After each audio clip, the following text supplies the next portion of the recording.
Assalamualaikum warahmatullahi wabarakatuh. Kami dari kelompok 1 akan mempresentasikan hasil diskusi kami tentang prinsip, aspek, dan manfaat pemahaman psikologi perkembangan. Pertama yaitu mengenai prinsip-prinsip psikologi perkembangan secara umum. Nah, yang pertama yaitu tipe-tipe perubahan. Nah, di dalam tipe-tipe perubahan ini ada beberapa poin. Yang pertama yaitu perubahan dalam ukuran dan proporsi. Yang kedua, ciri-ciri masa lalu hilang. Dan yang ketiga, memperoleh ciri-ciri baru. Nah, perubahan dalam ukuran dan proporsi. Nah, jadi setiap perkembangan itu akan terjadi fase yang berubah-ubah gitu loh. Dari misalkan dari ukuran yang kecil lalu ke sedang dan yang terakhir yaitu ke besar. Nah, begitupun proporsinya itu akan berbeda dari yang dulu sampai yang sekarang. Nah, yang kedua, ciri-ciri masa lalu hilang dan memperoleh ciri-ciri baru. Nah, perkembangan itu akan nampak ketika misalkan ketika umur 2 tahun lalu menginjak ke 3 tahun, ataupun ketika ke 2 tahun lalu melihat ke ciri-ciri baru yang 5 tahun. Nah, itu pun akan nampak akan perbedaannya. Dari umur 2 tahun yang misalkan kita nggak punya gigi, terus melihat ke umur 5 tahun yang giginya sudah lebih banyak dari umur 2 tahun. Nah, terus yang selanjutnya pola pertumbuhan fisik. Nah, di sini ada dua hukum, yaitu hukum Chapala-Choudal dan hukum proximus distal. Apa sih hukum proximus distal itu? Ataupun Chapala-Choudal. Nah, hukum Chapala-Choudal itu adalah perkembangan yang menyeluruh ke seluruh tubuh dari kepala sampai kaki. Sedangkan hukum proximus distal itu perkembangan dari yang paling dekat ke yang jauh. Nah, perkembangan yang menyebar ke seluruh tubuh dari kepala sampai kaki. Jadi maksudnya gimana? Jadi kalau misalkan kita mengalami perkembangan dari kepala, maka seluruh tubuh kita pun akan mengalaminya. Tidak separuh-separuh. Jadi misalkan tubuh kita nih tambah besar, ya otomatis yang lain juga ikut. Tidak kok yang misalkan lengan kita yang satu besar, yang satu kecil, itu tidak. Jadi semuanya menyeluruh dari ujung kepala sampai ujung kaki. Nah, yang kedua itu hukum proximus distal, perkembangan dari dekat ke yang jauh. Nah, ini maksudnya apa? Contohnya ya, perkembangan misalkan pergerakan lengan. Nah, ini yang mulai berkembang itu dari lengan dulu, baru ke jari-jari. Tidak dari jari-jari lalu ke lengan. Jadi yang paling dekat dengan tubuh kita yaitu lengan, lalu baru ke jari.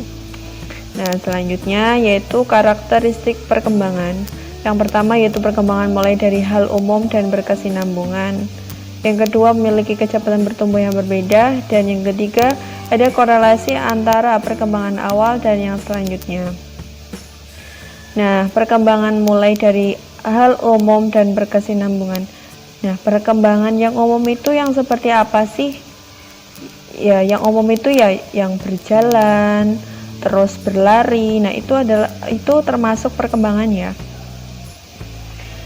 Berjalan itu sama saja dengan perkembangan kita.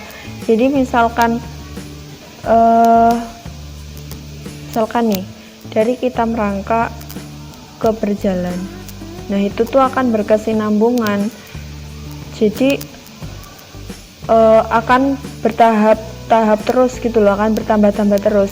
Jadi tidak dari merangkak jalan lalu kok merangkak lagi, lalu jalan lagi, merangkak lagi, jalan lagi, itu tidak. Jadi merangkak terus berjalan lalu ke tahap yang selanjutnya. Terus yang kedua, memiliki kecepatan bertumbuh yang berbeda. Nah, yang dimaksudkan di sini itu setiap tubuh kita itu memiliki kecepatan bertumbuh yang berbeda. Misalkan gigi kita itu copot. Nah, rambut kita itu pas lagi botak. Nah, bisa kita hitung. Misalkan pertumbuhan rambut kita itu berapa bulan ataupun berapa minggu, dan dibandingkan dengan gigi kita, tentunya akan berbeda dari pertumbuhan gigi dengan rambut. Itu memiliki kecepatan yang berbeda. Terus misalkan kuku tangan dan kuku kaki, nah itu bertumbuhnya akan berbeda, tidak sama gitu loh. Bisa dilihat saja, misalkan kuku kita yang tidak dipotong selama 2 minggu ataupun kaki yang 2 minggu, lalu kita memotongnya sama-sama, lihat minggu depan siapa yang lebih panjang, kuku jari tangan atau kuku jari kaki, pasti akan berbeda jauh. Lalu ada korelasi antara perkembangan awal dan yang selanjutnya. Nah, jadi perkembangan yang awal itu seperti apa, lalu perkembangan yang selanjutnya itu seperti apa, pasti ada korelasinya gitu loh. Jadi misalkan perkembangan yang awal itu si anak baru bisa merangkak, lalu yang selanjutnya bisa berjalan. Nah, itu nanti ada korelasinya. Yang keempat, perbedaan individu. Nah, saya sudah menjelaskan tadi bahwasannya setiap individu itu memiliki perkembangan yang berbeda. Walaupun mereka sama, umurnya sama, tahunnya sama lahirnya, tapi setiap individu itu memiliki perbedaan berkembang, bertumbuh yang berbeda. Lalu yang kelima, pola perkembangan bersifat periodik. Nah, jadi kita itu mempunyai pertumbuhan yang secara berkala, secara berperiode, tidak langsung.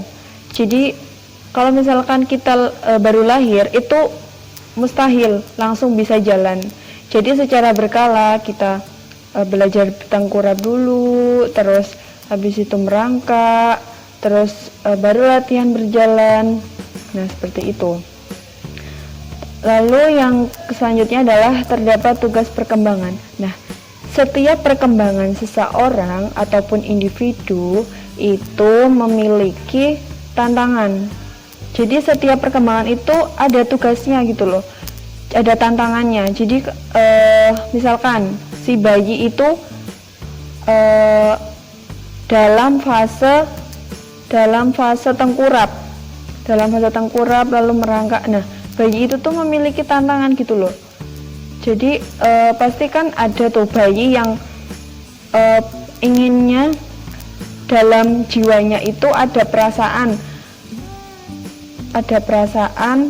bahwa dia itu harus berkembang gitu loh. Kan ada tuh bayi yang umur segini tuh pengennya tengkurap terus, habis tengkurap nanti dia tuh pengen merangkak terus, habis merangkak kalau misalkan tantangannya itu udah berhasil, dia akan lanjut ke fase yang selanjutnya, yaitu belajar berjalan. Nah, yang kedua ini prinsip-prinsip psikologi perkembangan menurut Harlock tahun 1991. Kenapa saya mengambil ini? Karena berbeda dari yang secara umum tadi yang hanya 6 poin dan ini 7 poin. Nah, yang pertama yaitu adanya perubahan. Tidak berbeda jauh dari yang pertama yaitu tipe perubahan. Nah, di sini pun sama, yaitu adanya perubahan, yaitu berupa terdapat perubahan mencolok seperti perubahan ukuran, proporsi, hilangnya ciri lama dan mendapatkan ciri yang baru. Nah, ini pun sama pengertiannya dari yang tadi. Jadi kita lanjutkan. Yang kedua, perkembangan awal lebih kritis daripada perkembangan selanjutnya.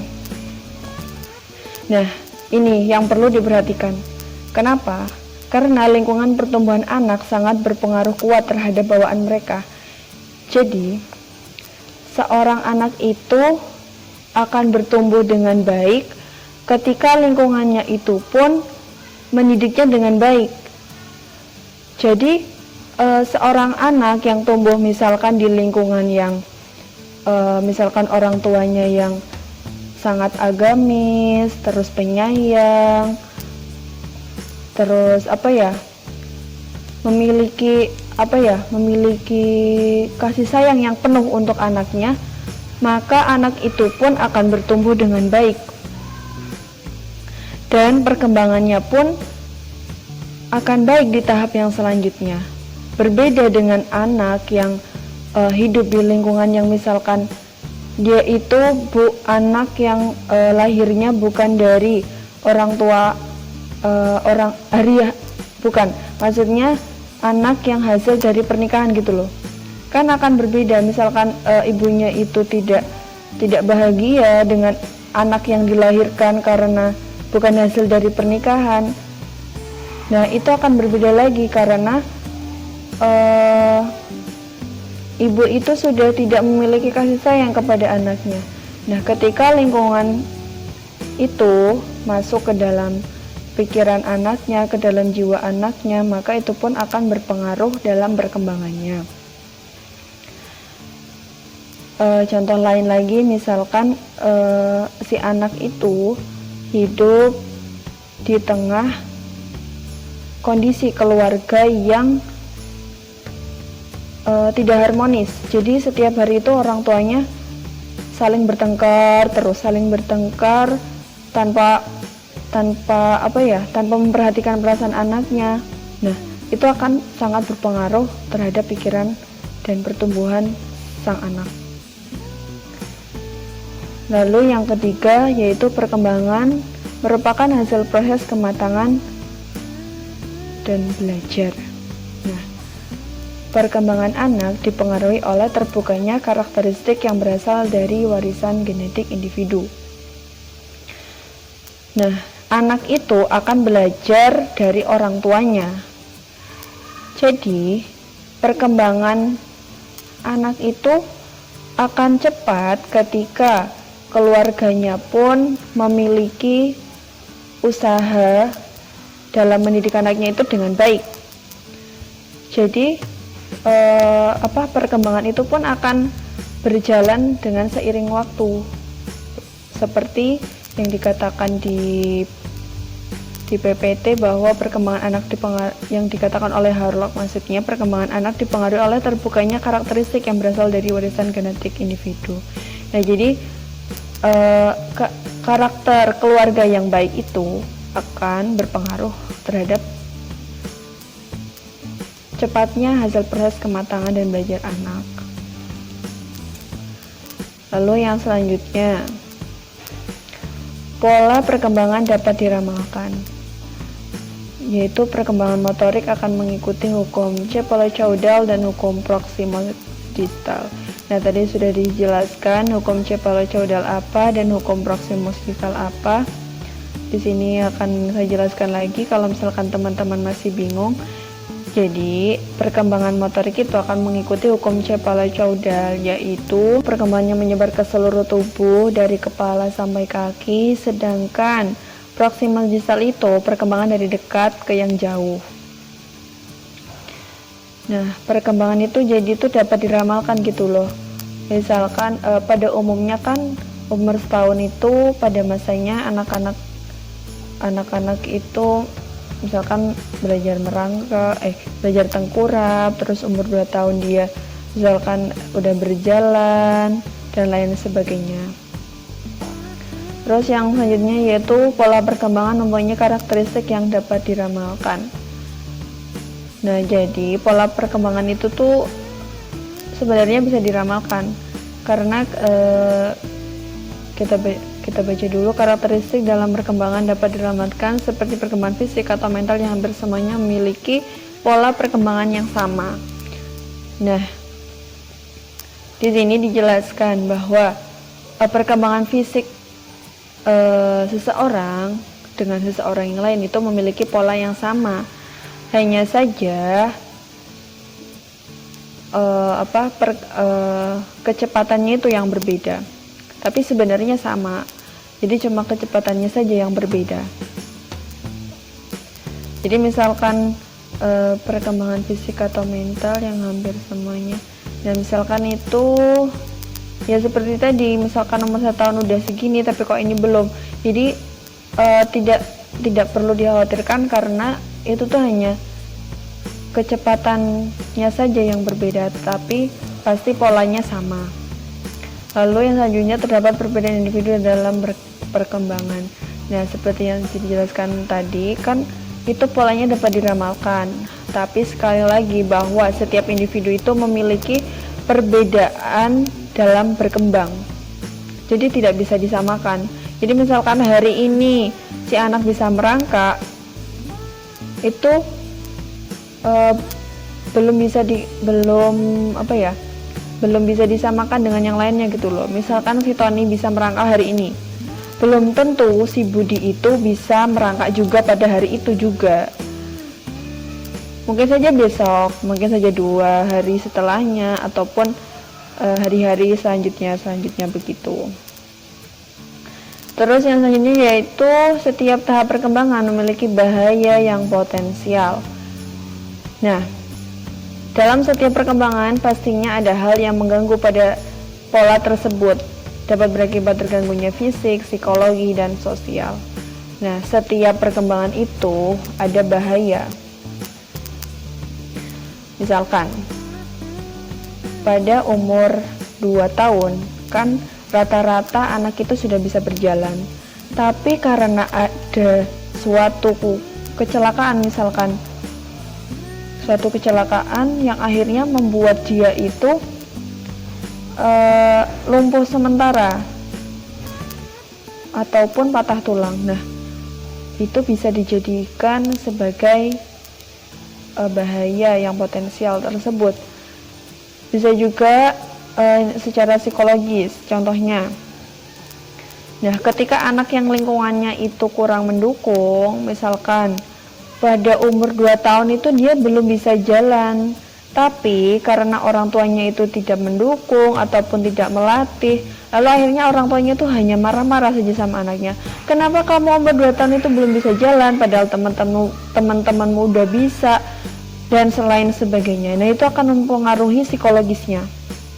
Lalu yang selanjutnya yaitu sosial. Nah, seperti yang saya katakan tadi, lingkungan itu sangat mempengaruhi perkembangan anak. Ketika lingkungan sosialnya itu jelek, maka gangguan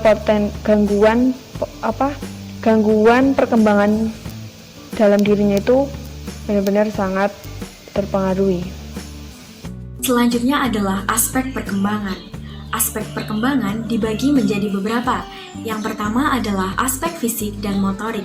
Coughlin dan Thompson menyatakan bahwa perkembangan fisik individu meliputi 4 aspek.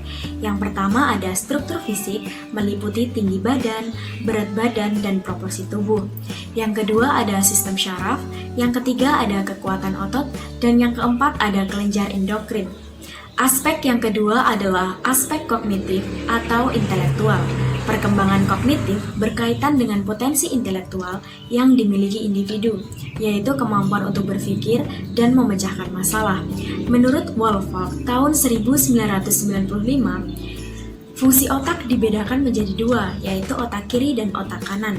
Otak kiri berkaitan dengan kemampuan berpikir rasional, ilmiah, dan logis. Contohnya adalah membaca, menghitung, dan melakukan penelitian ilmiah. Sedangkan otak kanan berkaitan dengan kemampuan berpikir imajinatif. Contohnya adalah melukis, bermain musik, dan kerajinan tangan. Aspek yang ketiga adalah aspek perkembangan sosial. Menurut Pangestuti tahun 2013, perkembangan sosial individu ditandai dengan pencapaian kematangan dalam interaksi sosialnya, seperti bagaimana ia mampu bergaul, beradaptasi dengan lingkungan, dan menyesuaikan diri terhadap norma-norma kelompok. Yang keempat adalah aspek perkembangan bahasa. Menurut para ahli, bahasa merupakan media komunikasi yang digunakan untuk menyampaikan pesan. Yang kelima adalah aspek perkembangan emosi. Menurut Retno tahun 2013, emosi adalah perasaan intens yang ditujukan kepada seseorang atau suatu kejadian. Ragam emosi terdiri dari perasaan senang mengenai sesuatu, marah kepada seseorang, ataupun takut terhadap sesuatu. Aspek yang keenam adalah aspek kepribadian dan seni.